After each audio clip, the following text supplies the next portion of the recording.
कृष्णा प्रिय भक्तजन, आज मैं आप सभी को आचमन कैसे करते हैं तो मैं आप लोगों को आचमन करने का विधि सिखा रही हूँ। सर्वप्रथम तो हमें आचमन क्यों करना चाहिए, क्योंकि हम जैसे कि भगवान का कुछ भी सेवा करने के लिए जा रहे होते हैं तो हमारा जो शरीर है अपवित्र होते हैं, तो हमें इस अपवित्र शरीर को पवित्र करने के लिए हमें ये जो मंत्र है, जो आचमन का विधि है, ये प्रोसेस अपनाना होगा। तभी जाकर हम भगवान की कुछ भी सेवा कर सकते हैं। और हमें आचमन मंगल आरती में जैसे हम लोग उठेंगे तब में हम लोग करेंगे तिलक धारण, जो द्वादश अंग में तिलक धारण करने के बाद आचमन करेंगे। और आचमन करने के बाद हम जब शुद्ध होंगे तभी जाकर हम लोग भगवान का सेवा, कुछ भी सेवा कर पाएंगे। क्योंकि जो हमारा शरीर है, शरीर अपवित्र होता है, तो ये अपवित्र शरीर को शुद्ध करने के लिए हमें आचमन अनिवार्य करना ही होता है। क्योंकि मुझे कब से कितना भक्तजन बहुत कन्फ्यूजन में थे कि आचमन कैसे किया जाए, किस तरीके से आचमन को जो होता है पात्र और उसमें जल डाल के उसको गंगा जल कैसे बनाए, तो बहुत सारे भक्तजन मुझे पूछ रहे थे। तो आइए आज आप लोगों को मैं एकदम ही अच्छे से सिंपल तरीके से मैं बताने का चेष्टा करूँगी।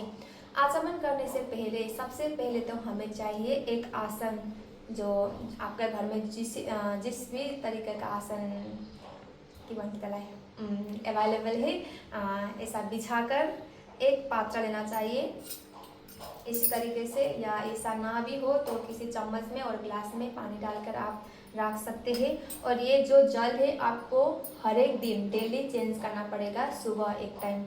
और ये जो आचमन पात्र है ये भगवान के लिए यूज नहीं होगा, ये सिर्फ और सिर्फ मनुष्य हम लोगों के लिए ही यूज होगा घर में।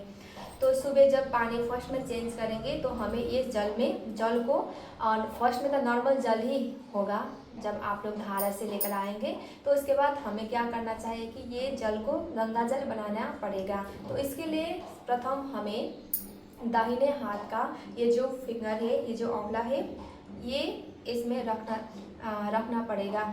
पर ध्यान रखें कि माता जी प्रभु जी का नेल ना हो, नाखून जल का अंदर डूबना नहीं चाहिए। ये चीज़ आप लोगों को बहुत ही ध्यान देना चाहिए। तो इस तरीके से रखकर और ये हाथ ऐसे करके रखा, एक मंत्र है, वो मंत्र इस प्रकार है। ओम गंगे च यमुना चैव गोदावरी सरस्वती नर्मदे सिंधु कावेरी जलस्मिन् सन्निधि कुरु। इस तरीके से मंत्र बोलने के बाद ये जो सिंपल साधारण जल है वो जल बन जाएगा अभी गंगा जल। उसके बाद आइए क्या करना है, लेफ्ट हैंड से राइट हैंड को एक बार धोना है और राइट हैंड से फिर लेफ्ट हैंड को भी इस तरीक़े से शुद्ध करना है। और फिर आइए ये लेफ्ट हैंड से आपको करना है, जल देना है थोड़ा सा, और हमारा जो होगा हाथ इस तरीक़ा से रखना चाहिए, ये मुद्रा एक ऐसा करके डालकर एक बार ओम केशवाय नमः बोलकर ये जो जल है आपको ग्रहण करना होगा, मतलब पीना होगा। और ध्यान रखें कि ये जो पानी आप पिएंगे तो इधर से नहीं, यहाँ से एक लाइन है, यहाँ से आपको ऐसे करके पानी ग्रहण करना होगा। ऐसा करके आपको जल ग्रहण करना होगा और फिर ये हाथ धोना पड़ेगा।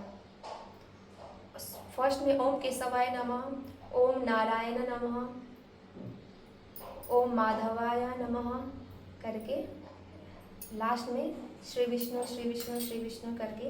और आचमन करने के बाद हमें एक मंत्र है जो इस प्रकार आपको उच्चारण करना पड़ेगा।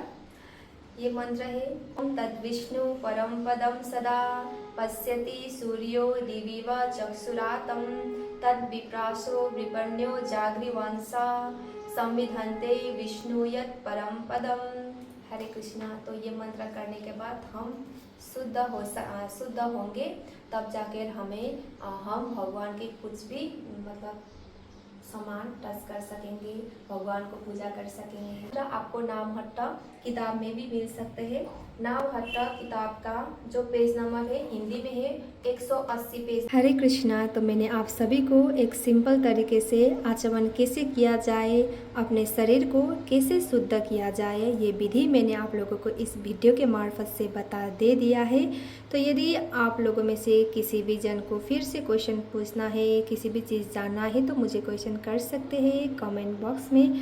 तो मैं कोशिश करूँगी कि उसका रिप्लाई भी करने के लिए और फिर से एक नया वीडियो आप लोगों के समक्ष प्रस्तुत करने के लिए। हरि बोल। निताई गौर प्रेमानंदे। हरि हरि बोल।